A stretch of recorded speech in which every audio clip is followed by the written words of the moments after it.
طرف نکالا جائے کہ وہاں پر بظاہر کوئی ان کی مدد کے لیے نہ پہنچ سکے تو پھر ہم آسانی سے ان کو شہید کروا دیں۔ چنانچہ حضرت عبداللہ ابن عباس لکھتے ہیں حتیٰ شخصتہ الی العراق، یہاں تک کہ وہ عراق کی طرف نکلنے پر مجبور ہو گئے، اور جب بے قرار ہوئے اور عراق کی طرف وہ نکلے فنظرت بہ خیول، تو تیرے سواروں نے ان کو گھیر لیا۔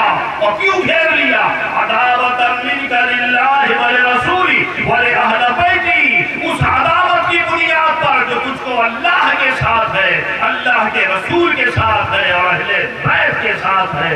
چنانچہ یہی ہوا، امام حسین کو شہید کر دیا گیا آپ کے ساتھیوں کے ساتھ۔ حضرت عبداللہ ابن عباس اس میں لکھتے ہیں اے یزید سن لے، قد قتلت ولد ابی، تو نے میرے باپ کی اولاد کو قتل کیا ہے، وسیفک یقطر من دمی، اور تیرے تلوار سے میرا خون ٹپک رہا ہے۔ ان ظفرت بنا اليوم فلنظفرن بک یوما، آج تو ہم پر کامیاب ہو گیا مگر ایک وقت تو آئے گا کہ ہم تجھ پر کامیاب ہوں گے۔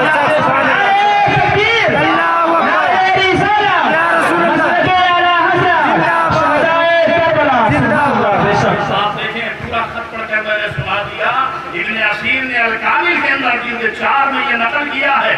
اس خط کے الفاظ پر غور کرو اور پھر سوچو۔ اب یہاں پر عبید اللہ ابن زیاد کا قول بھی سناتا ہوں، اس کو بھی علامہ ابن اسیر نے الکامل کے اندر نقل کیا۔ جب 64 ہجری میں یزید کی موت ہو گئی تو یہ عبید اللہ ابن زیاد ان کے شام کی طرف روانہ ہوا۔ راستے میں اس کا جو شریک سفر تھا اس کا نام مسافر بن شریح، وہ ساتھ میں تھا اس کے۔ چلتے ہوئے یہ کسی گہری سوچ میں تھا، خاموش تھا، تو مسافر بن شریح نے کہا عبید اللہ ابن زیاد سے، اسی کو تو یزید نے کوفہ کا گورنر بنا کر بھیجا تھا عبید اللہ ابن زیاد کو، سب تفصیل آپ جانتے ہیں۔ چنانچہ گہری سوچ میں تھا یہ، تو مسافر بن شریح نے کہا کہ اے امیر، کیا آپ کو نیند آ رہی ہے؟ تو کہا نہیں، نیند تو نہیں آ رہی ہے، میں کچھ سوچ رہا ہوں۔ تو مسافر بن شریح نے کہا میں بتاؤں تم کیا سوچ رہے ہو؟ کہا بتاؤ کیا سوچ رہا ہوں؟ کہا تم دل میں اپنے یہ سوچ رہے ہو یا لیتنی لم اقتل حسینا، اے کاش میں حسین کو شہید نہ کرتا۔ تم دل میں یہ سوچ رہے ہو یا لیتنی لم اقتل حسینا، اے کاش میں حسین کو شہید نہ کرتا۔ تو عبید اللہ ابن زیاد نے برجستہ کہا اے مسافر بن شریح سنو، اما قتل الحسین انہو اشارہ الی یزید بقتلہ او قتلی، امام حسین کا میرا قتل کرنا اس وجہ سے ہے کہ یزید نے مجھ کو اس کا حکم دیا تھا کہ میں حسین کو قتل کر ڈالوں ورنہ یزید مجھ کو قتل کرا دے گا، فاخترت قتلہ، تو میں اپنی جان بچانے کے لیے میں نے ان کو قتل کر دیا۔ اب آپ دیکھیں یہ عبید اللہ ابن زیاد کا قول ہے جو میں نے آپ کے سامنے پیش کر دیا، اور پھر یہ کہ حضرت عبداللہ بن عباس نے پورا خط سنا دیا۔ اب بات واضح ہو گئی۔ اب کوئی کچھ کہے کہ وہ تو ملک شام میں تھا مگر حکم تو اس نے دیا، اور جب اس کے حکم سے یہ ہوا تو جس کے حکم سے کسی کو قتل کر دیا جائے تو حکم دینے والے کو بھی قاتل قرار دیا جاتا ہے، اور یہ قرآن سے ثابت ہے، یہ قرآن سے بھی ثابت ہے۔ فرعون نے قوم بنی اسرائیل کے بچوں کو قتل کرنے کا حکم دیا تھا، اس کے لوگوں نے قوم بنی اسرائیل کے بچوں کو قتل کیا، مگر اس کے حکم سے تو اللہ تعالیٰ نے قوم بنی اسرائیل کے بچوں کا قاتل فرعون کو قرار دیا۔ قرآن پڑھو، اللہ فرماتا ہے یذبح ابناءکم ویستحیی نساءکم، یعنی اے بنی اسرائیل کے لوگوں، فرعون تمہارے بچوں کو قتل کرتا تھا، تمہاری لڑکیوں کو زندہ رکھتا تھا۔ تو دیکھو فرعون نے کوئی کسی کو قتل نہیں کیا، کسی بچے کو، اس کے لوگوں نے قتل کیا مگر اس کے حکم سے کیا۔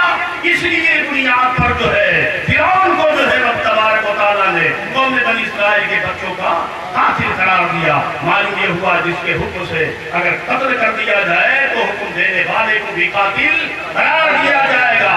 اس بنیاد پر جو ہے یزید کو امام حسین کا قاتل کہنا صحیح ہے۔ اب رہا حدیث قسطنطنیہ کی بات، کہ جو حدیث میں جنت کی بشارت ہے تو مختصر اس کی وضاحت کر دیتا ہوں، حالانکہ میں نے کسی تقریر میں اس مضمون کو بیان بھی کیا مگر اس وقت چونکہ آپ لوگ آتے ہیں تو پھر مزید میں بیان کر دیتا ہوں کہ حدیث قسطنطنیہ میں جو جنت کی بشارت ہے اس کا مستحق یزید کو قرار دینا صحیح نہیں ہے۔ پوری حدیث سنا دیتا ہوں اور پھر تاریخ کی پوری عبارت سنا دیتا ہوں آپ کو، اور یہ فیصلہ آپ خود کر لیں۔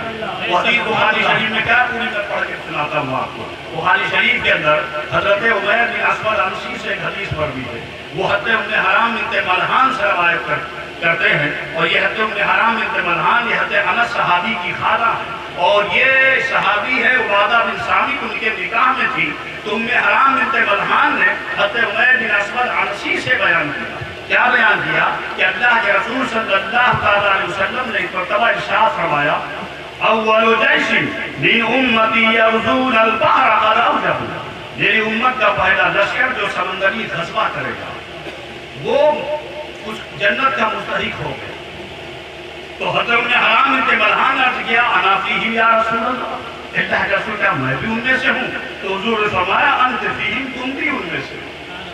حضور نے دوسرے لشکر کے بارے فرمایا، اول جیش من امتی یغزون مدینۃ قیصر مغفور لہ، میری امت کا پہلا لشکر جو مدینہ قیصر پر غزوہ کرے گا وہ مغفور ہے، بخش لیا جائے گا۔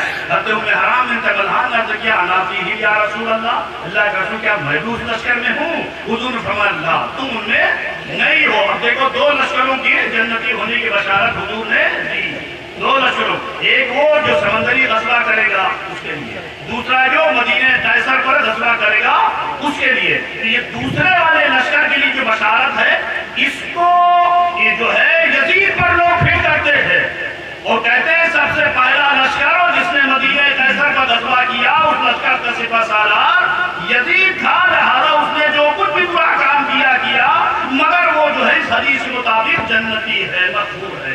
تو میں عرض کرتا ہوں کہ اس حدیث میں دی گئی بشارت مستحق یزید نہیں۔ اب کیسے نہیں ہے وہ آپ سنیں۔ یزید نے مدینہ قیصر یعنی قسطنطنیہ پر کب حملہ کیا؟ تاریخ میں 4 قول ملتے ہیں، سن 49 ہجری، سن 50 ہجری، سن 52 ہجری، سن 55، یعنی انہی 4 قول میں جو قول چاہو آپ لے لو۔ یا تو 49 میں اس نے جا کر وہاں حملہ کیا، غزوہ کیا، یا 50 یا 52 یا 55۔ اب دیکھنا ہے کہ اس سے پہلے کسی اسلامی لشکر نے مدینہ قیصر یعنی قسطنطنیہ پر غزوہ کیا یا نہیں۔ مضمون خوش ہے مگر توجہ سے آپ سنیں گے اس کو۔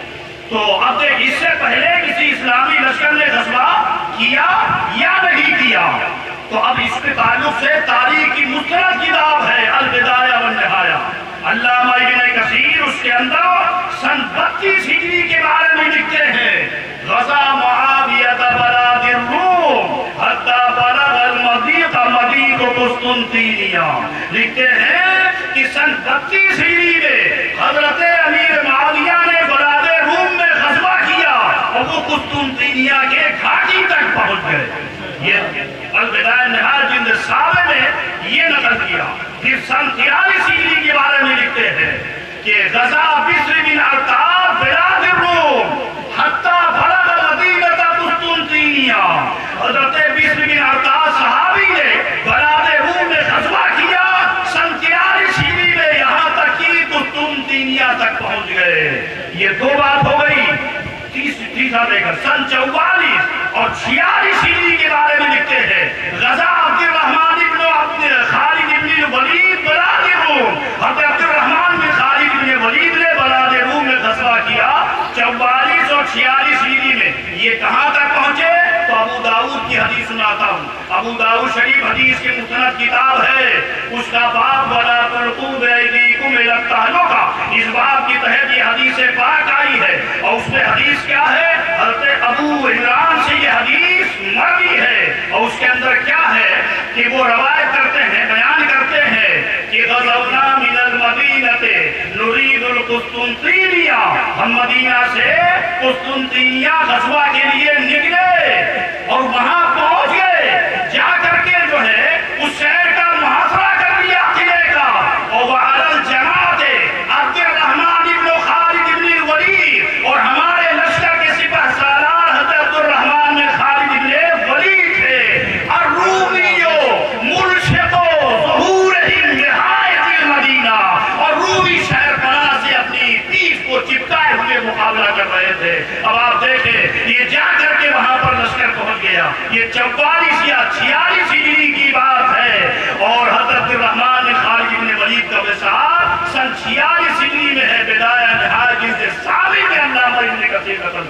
اب آپ سوچو اور یزید کب گیا ہے 49 میں یا 50 میں یا 52 میں یا 55 میں، اس سے پہلے 4 مرتبہ اسلامی لشکر وہاں غزوہ کر چکا تھا۔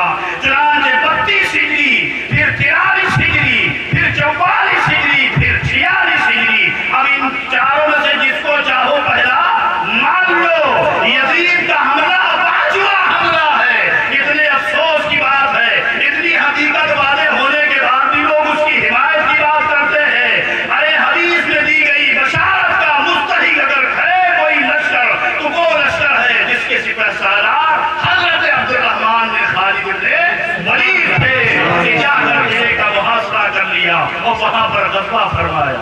اچھا ایک بات اور بھی عرض کر دیں، حدیث پاک میں قسطنطنیہ کا لفظ نہیں ہے، حدیث میں مدینہ قیصر کا لفظ ہے۔ یہ تو میں نے قسطنطنیہ کا لفظ لے کر سمجھایا آپ کو، حدیث میں مدینہ قیصر ہے، قسطنطنیہ کا لفظ ہی نہیں۔ دنیا کی کسی لغت میں عربی کی نہیں، مدینہ قیصر کا معنی قسطنطنیہ بتایا ہی نہیں ہے۔ مدینہ قیصر کا معنی ہوتا قیصر کا شہر، اور قیصر کا شہر اس کے حدود سلطنت کا کوئی شہر مدینہ قیصر ہے۔ اس حیثیت سے آپ غور کرو گے تو مدینہ قیصر پر سب سے پہلا حملہ حضور کے عہد مبارک سن 8 ہجری میں ہوا، جس کا نام غزوہ موتا ہے۔